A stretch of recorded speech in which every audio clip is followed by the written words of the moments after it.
The DNC blocked Tulsi Gabbard's further participation in debates, even though she had cleared the threshold of having the polling data in enough states to demonstrate she was a substantial enough candidate and having the diversity of campaign donations in a number of states to demonstrate that she was a legitimate candidate to be on the debate stage. But they picked her anyway. Why? Because they were teeing her up to be the person to replace Joe Biden. And that the only leg up they could give her was to make her vice president until it came time for Joe to step aside. And that's what they did. If Assad is our enemy, we're not going to make friends with Al Qaeda to overthrow him. She said she would not dishonor the deaths of over 3,000 Americans by thinking that Assad, who never killed 3,000 Americans, is more of an enemy to America than Al Qaeda. Essentially a bribe. And what happened? 95% of the superdelegates committed to Hillary Clinton before the first vote was taken. That's the start of the shenanigans. But it's worse. The supporters of Bernie Sanders sued the Democratic National Committee and the Democratic Party in federal court. And the Democratic Party went to federal court. And they expressly said, check it out, that the Democratic Party is a private party and that the Democratic Party does not have to listen to Democratic voters in the selection of their nominee. She says, I can no longer remain in today's Democratic Party that is now under the complete control of an elitist cabal of warmongers. Whatever you want to think about Donald Trump, he is anti-establishment.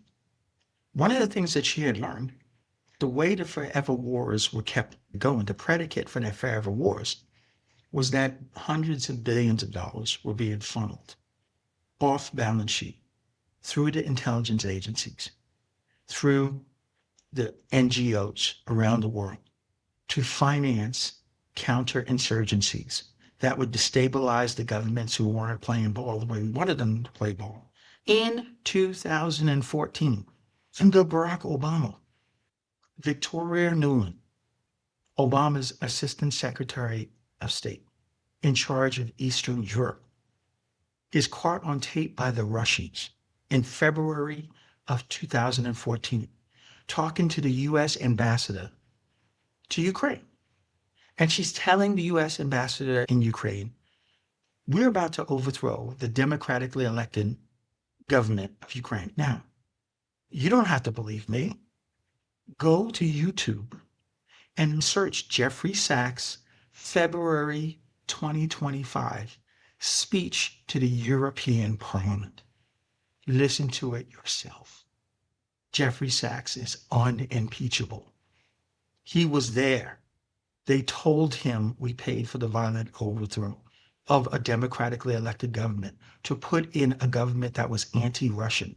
The use of U.S. NGOs in these countries to funnel the money to create counterinsurgency, to destabilize and overthrow governments, is what we did in Ukraine, is what we were trying to do in Syria, is what we did in Libya, is what we've done in many, many countries around the world for the last 40, 50 years. And so what he started to do in 2026 is he said, we want Venezuelan oil. We're just going to go take Maduro, put him underneath the prison in New York, and tell the new leader of Venezuela, you're next. There's another cell in the basement over here for you if you don't let us take control of the oil in Venezuela. But I will say that I have to believe that Tulsi Gabbard was going to resign anyway, that she recognized that Donald Trump had betrayed her, that while he honored, and this is what shenanigans does, he honored the agreement by allowing her to shut the spigot that had been the means by which Democratic and Republican administrations were funding the forever wars through the use of covert intelligence funds through the NGOs. He allowed her to shut that spigot. But then he opened up the new spigot outside of her control through the Department of Defense, using our military in an overt way, which he absolutely is demonstrating a willingness to make arguments informed by the truth of what we are doing and the truth of how we use the intelligence agencies overtly to create the wars, and that the narratives that we told people to justify these wars, in the same way that the narrative about attacking Iraq because of WMDs, all these narratives are lies. Tulsi Gabbard is a political assassin. I'm talking about closing deals. Go back and see the second Democratic debate during the 2020 primary season and look at how she dismantled Kamala Harris.